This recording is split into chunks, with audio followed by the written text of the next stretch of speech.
Riche, pauvre, moyen. Pas facile de se classer. Pour tenter d'objectiver tout cela, il faut mettre à plat quelques concepts très simples et poser quelques bornes. Il faut partir de la définition du niveau de vie, c'est-à-dire du revenu disponible. Salaire, retraite, indemnité chômage, revenu du patrimoine, aide, etc. Diminuer les impôts, divisé par la composition d'un ménage. En tenant compte du fait, donc, qu'adultes et enfants ne consomment pas autant et que certains coûts peuvent être mutualisés. Le niveau de vie médian, c'est-à-dire celui qui sépare la population en deux, est de 20 000 euros annuels, soit 1 667 euros par mois pour une personne seule, 2 500 euros pour un couple, 3 500 euros pour un couple avec 2 enfants.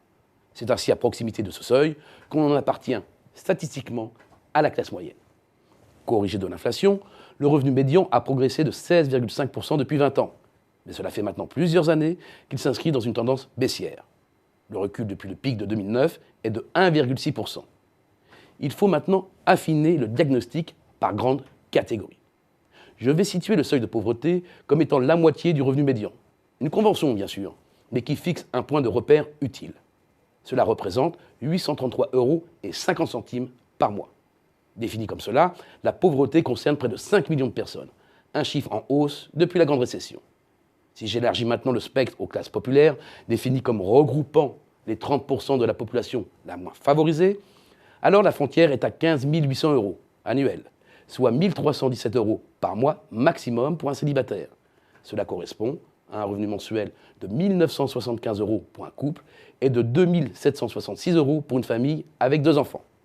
Passons maintenant à l'autre bout du spectre, la catégorie aisée, c'est-à-dire les 20% les plus riches.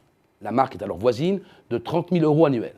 Cela correspond à un revenu mensuel de 2 465 euros pour une personne seule, de près de 3 700 euros pour un couple et de plus de 5 000 euros pour un couple avec 2 enfants.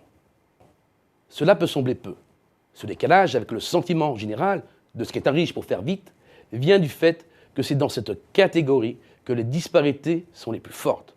Rien à voir en effet entre le niveau de vie d'un cadre supérieur ou celui d'un PDG du CAC 40 ou d'un footballeur professionnel. Ils appartiennent pourtant statistiquement à la même catégorie. C'est pourquoi il faut affiner un peu plus cette catégorie aisée et réserver le terme de riche aux 5% de la population effectivement la plus riche. Le compteur s'élève alors sérieusement avec un niveau de vie annuel qui frôle les 47 000 euros, ce qui correspond à au moins 3 900 euros par mois pour un célibataire et à plus de 8 000 euros pour une famille avec 2 enfants.